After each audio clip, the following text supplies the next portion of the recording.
Hey, I'm Emily, I said, somewhat awkwardly extending my hand at a small get-together where I first laid eyes on Alex. He was a mutual friend's acquaintance, and there was something immediately approachable about him. Alex, he responded, his handshake firm and friendly. So, you're the financial analyst Sarah keeps talking about? I laughed, a bit embarrassed. Yep, that's me. And you're the guy who owns a restaurant and loves hiking? He smiled, and his eyes lit up. Absolutely. Nothing tops a good hike. You a fan? Totally, I replied. Our conversation flowed effortlessly from there, delving into our shared passions for outdoor adventures and favorite hiking spots. What started as casual meetings soon blossomed into something more. Dates followed, each one feeling more natural than the last.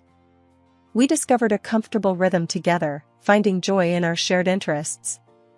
It felt like Alex and I had known each other for ages. One evening, after a particularly enjoyable hike, Alex stopped and looked at me intently.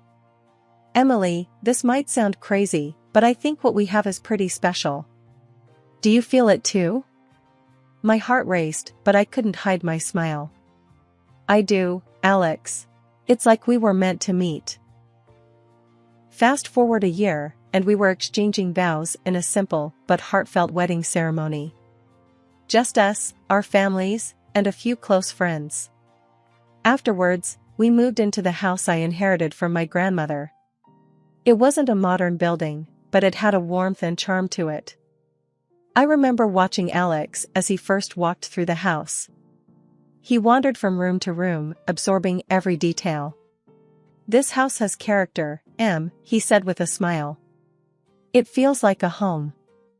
I was relieved. I'm glad you think so. I was worried it might seem too old-fashioned for you. Alex laughed heartily. Old-fashioned? No way. It's perfect. It's us. Living in the house I inherited from my grandma was like stepping back in time. Every creaky floorboard and the slightly faded wallpaper told a story. Alex and I loved it, but I was nervous about his mom's first visit. Mrs. Carter, with her taste for all things new and expensive, was a stark contrast to our humble abode. The day she arrived, she stepped into the living room, her high heels clicking sharply on the wooden floor. She looked around with a barely concealed frown. Oh, this is where you live, she said, her tone dripping with skepticism. It's quaint. I clenched my jaw, feeling a sting from her words. Alex gave my hand a reassuring squeeze, communicating his support. Yeah, Mom, isn't it great? Emily's really made it feel like home. Mrs. Carter raised an eyebrow, her gaze sweeping across the room. Well, it's certainly quaint. But, darling, you could do so much better. Alex squeezed my hand, a silent show of support. I appreciated his gesture, but Mrs. Carter's words stung. I loved this house, every imperfection and memory it held. The conversation shifted to dinner plans, but Mrs. Carter's comments lingered in my mind. So, Emily, what are we having? I assume we're dining in tonight? I nodded, trying to sound upbeat. Yes, I thought I'd cook something special. A family recipe. Oh, how domestic, she remarked, a hint of sarcasm in her voice. I hope it's up to standard. Dinner was an awkward affair. I could feel Mrs. Carter's eyes judging every aspect of the meal. Alex did his best to keep the conversation light, but the tension was palpable. After dinner, as we sat in the living room, Mrs. Carter's critique continued. Alex, really, this place could use some updating. Why don't you move somewhere more modern? Alex, trying to keep the peace, replied, Mom, we've talked about this. Emily and I love it here. It's our first home together. Mrs. Carter sighed dramatically. Well, I suppose if you're happy. But really, think about your future. This place is hardly suitable for a family. I bit my tongue, feeling my patience wearing thin. This house was more than just walls and a roof to me. It was a part of my family's history, a piece of my heart. As she finally left, I felt a mixture of relief and frustration. Alex wrapped his arms around me, whispering, "Don't let her get to you, Em. This is our home, and I wouldn't change a thing." I leaned into his embrace, grateful for his support, but dreading the thought of future visits. Mrs. Carter's words echoed in my mind, but I was determined not to let her snide remarks tarnish the love and memories this old house held for us. The evening air was cool as Alex walked through the door, looking more defeated than I'd ever seen him. The restaurant, his lifelong dream, was now a source of endless worry. I could see the stress etched in the lines of his face. "Another rough day?" I asked, handing him a cup of coffee. He slumped into a chair at our kitchen table, running a hand through his hair. "Yeah, it's just, nothing's working, Em. I don't know how much longer I can keep the doors open." I sat across from him, my mind racing for ways to help. "Have you looked into the finances thoroughly? Maybe there's a leak somewhere, something you've missed?" Alex let out a humorless laugh. "Finances were never my strong suit. I'm a chef, not an accountant." A thought struck me. "Well, I could give it a try. I'm no expert in restaurant finances, but I know my way around numbers." He looked up, his eyes meeting mine. "You'd do that? For me? For the restaurant?" "Of course," I replied, feeling a mix of nervousness and determination. "Let's see what we can find." The following morning, I dived into the restaurant's accounts. Receipts, invoices, and spreadsheets were spread across our dining table. It was worse than I'd feared. Expenses were sky high, and the income wasn't tracked properly. Later that evening, I presented my findings to Alex. "Okay, here's the deal. Your food costs are through the roof. You're spending a fortune on imported ingredients that you can easily substitute with local ones." Alex leaned in, scrutinizing the papers. "But won't that change the taste?" I shook my head. "Not necessarily. It's about being smart with choices. Plus, your menu prices, they're too low. You're undervaluing your dishes." He rubbed his chin thoughtfully. "I always wanted to make it affordable. But I see your point. And there's more," I continued, pointing to another column. "These miscellaneous expenses, fancy napkins, expensive cleaning services. You can cut back without compromising quality." The weeks that followed were a blur of activity. Alex revamped the menu, striking a balance between cost and quality. I negotiated with suppliers, trimming down the unnecessary expenses. We even hosted a few special events to attract more customers. One evening, Alex came home with a rare spark in his eyes. He wrapped me in a hug, his voice muffled. "I can't believe it. We're actually making a profit. It's working, Em. It's really working." We stood there in the kitchen, holding each other, the weight of the past weeks lifting slightly. The restaurant was turning a corner, thanks to our combined efforts. But as I would soon learn, success comes with its own set of challenges, ones that neither of us had anticipated. Alex's restaurant was now buzzing with success, and with that success came a change in him that I hadn't anticipated. It started small. A new watch here, a designer shirt there. But it quickly escalated. One evening, he came home with a brand new, high-end smartphone. "Check this out, Em," he said, his face lit up with excitement. "Latest model. Isn't it cool?" I glanced at the phone and then at him. "It's nice, Alex, but do you really need it? I thought we agreed to be careful with spending." He shrugged, his attention still on the phone. I know. But the restaurant's doing great. We can afford a few luxuries." It wasn't just the purchases that bothered me, it was his attitude. The careful, considerate man I married seemed to be getting lost in a wave of extravagance. "Alex, We need to think about reinvesting in the restaurant, remember? And our own savings, I reminded him, hoping to spark some of his earlier practicality. He waved off my concern. Relax. The restaurant's making more than enough. We deserve to enjoy the money. But it didn't stop there. Bills for extravagant dinners and nights out started to pile up. Each time I brought it up, Alex dismissed it. We're fine, Stop worrying so much. One day, I noticed our joint account was running lower than it should. Alex, we're supposed to be saving for the future. You're spending way too much. He looked at me, his expression one of annoyance. Why are you always on my case? Let me enjoy my success. But it's our future, Alex. We can't just blow through the money like this. He scoffed. My restaurant, my money. I'll spend it how I want. I was taken aback.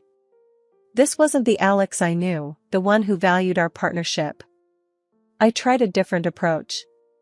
What about contributing to the household expenses? We agreed to split them. He rolled his eyes. That's your house, Why should I pay for something that's already yours? As the days passed, the tension between us grew. His spending continued, and each time I brought it up, it led to an argument. The man I had worked so hard with to save his dream was now recklessly throwing away our future for short-lived pleasures. Just when I thought things couldn't get more complicated, Mrs. Carter, Alex's mother, decided she wanted to be closer to us. The day she called, I was already feeling overwhelmed with the way things were going at home. Emily, dear, I've been thinking. Mrs. Carter's voice echoed through the phone in her usual, lofty tone. It's time I moved closer to you and Alex. This town is just too dull for me. I hesitated, gripping the phone a little tighter. That's a big decision, Mrs. Carter. Are you sure? Oh, absolutely. But don't worry, I won't impose on you in that quaint little house of yours.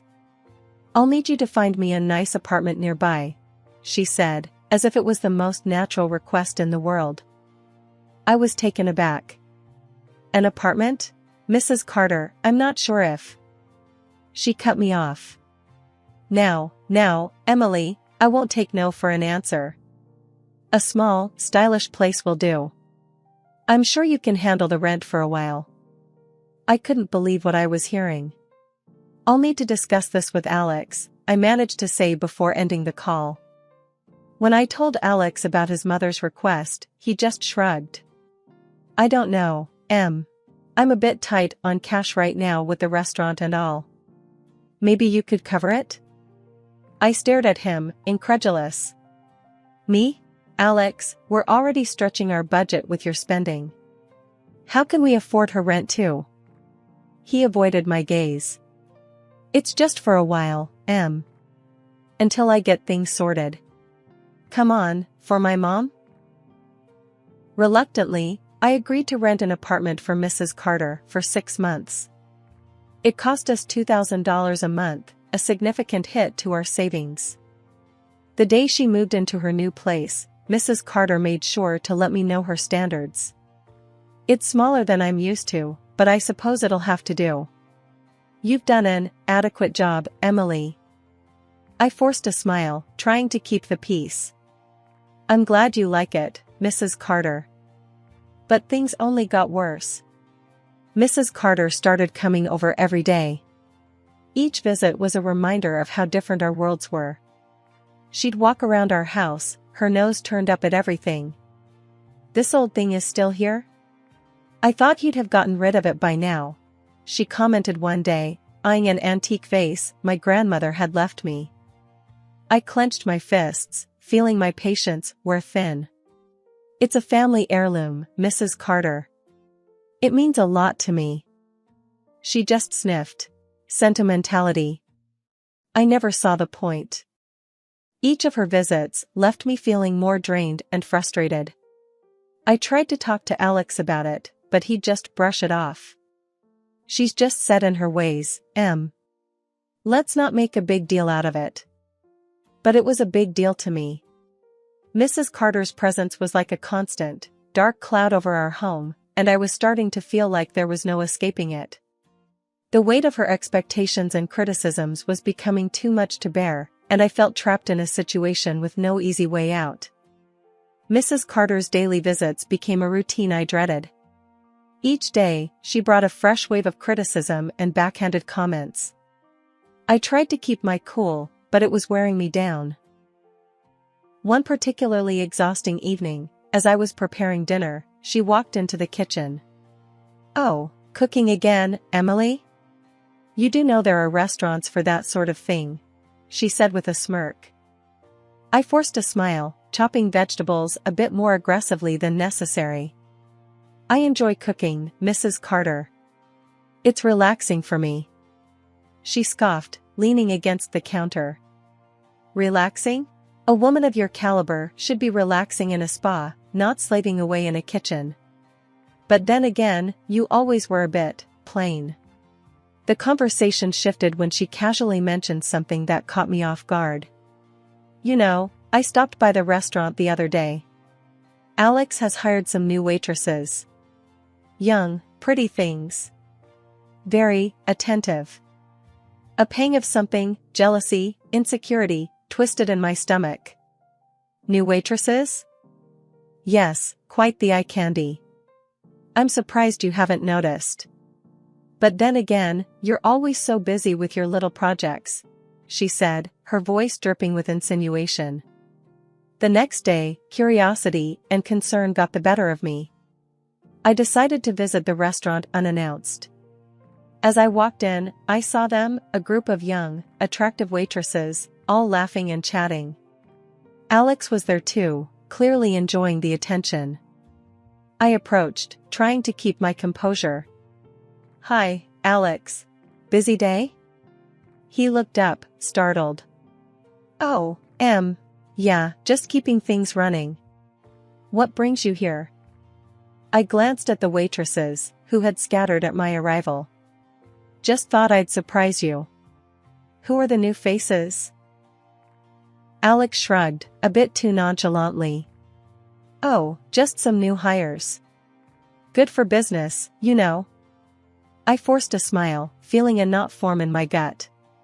"Right, good for business." That evening, I brought it up again. "Alex, about the new waitresses." He cut me off, his tone dismissive. They're just employees. Don't make it into something it's not." But it was hard to shake the feeling that something wasn't right. A few days later, I decided to visit the restaurant again, this time in the evening. What I saw confirmed my worst fears. Alex was in a corner, his arm around one of the waitresses, laughing and whispering in her ear. The sight felt like a physical blow. I stood there, frozen, as realization washed over me. The morning sun was barely peeking through the curtains, casting a soft glow in the kitchen where I sat, clutching a mug of coffee that had long since gone cold. The revelation of Alex's affair with a waitress from his restaurant was swirling in my mind, a storm I could no longer ignore. He walked in, his footsteps echoing loudly in the tense silence. "Alex, we need to talk." "About what I saw at the restaurant," I said, my voice barely above a whisper, but firm. He just smirked, pouring himself a cup of coffee. "Oh, you mean the new waitresses? Yeah, they're a nice addition, aren't they?"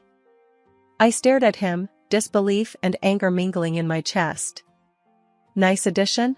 Alex, I saw you with her. Don't treat me like a fool." He leaned against the counter, his smirk widening. "Come on, it's nothing. Just a little fun on the side. You know how it is." "How it is?" My voice rose in incredulity. "You're my husband. Fun on the side isn't how it is supposed to be." Alex took a sip of his coffee, his arrogance palpable. We've been married for what, 3 years now? Things get boring. I needed someone to spice things up." I felt a knot form in my stomach. "So our marriage is just some game to you? Something you get bored of?" He shrugged, his casual demeanor infuriating me. Not a game, just life. I'm a man, Em. I have needs. Needs that obviously you're not fulfilling. I clenched my fists, fighting back tears. I've been here for you, supported you through everything. And this is how you repay me? He laughed, a cold, harsh sound. Repay you? Oh, please. You've been a good wife, sure, but that's not enough. I need excitement, adventure. You're just too plain. The word plain echoed in my ears, a stark reminder of his mother's earlier insults. And what about our vows? Did they mean nothing to you? Alex rolled his eyes. Vows are just words, Em. They don't mean we can't have a little fun. Why don't you loosen up a bit? I stood up, my chair scraping loudly against the floor. This is not a little fun, Alex. You've broken our trust, our marriage. I can't be with someone who has so little respect for me. I want a divorce. His expression finally changed, a flicker of surprise crossing his features. Divorce? Seriously? You're that upset over a harmless fling? It's not harmless, Alex. It's betrayal, I said, my voice breaking. He shrugged, his nonchalance returning. Fine. Have it your way. I've been feeling tied down anyway.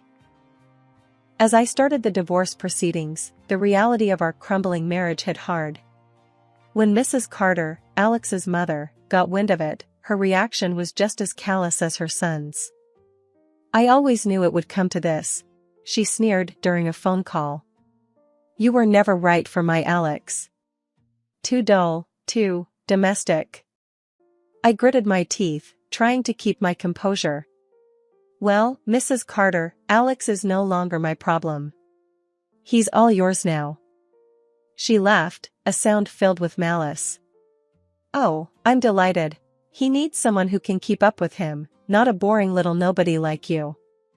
6 months after the divorce, I found myself in a place of newfound peace.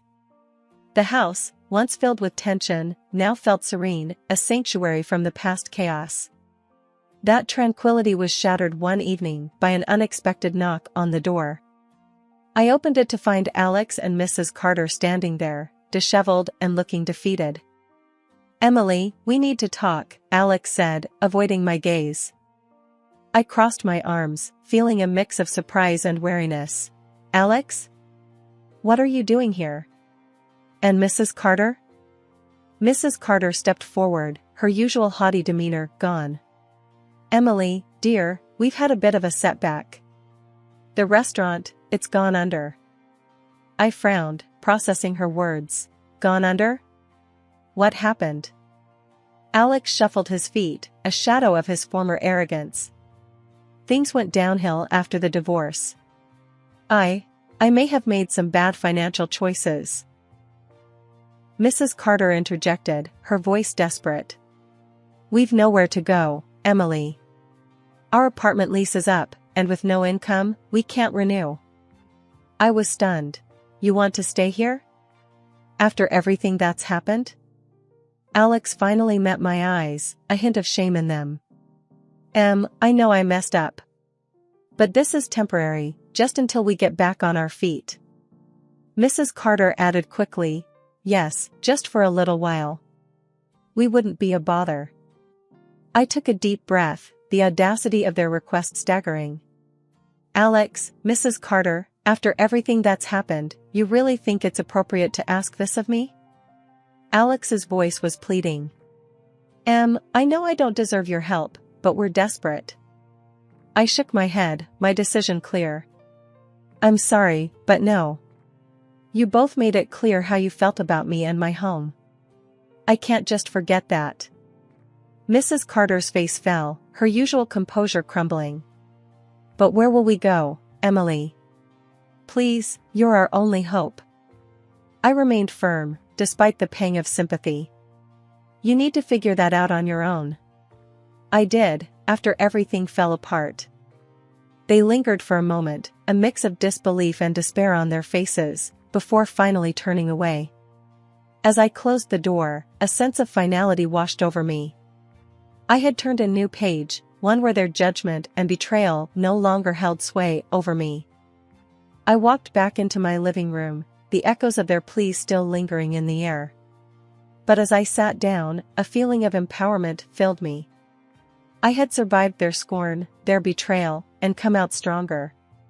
My life, once overshadowed by their presence, was now my own again.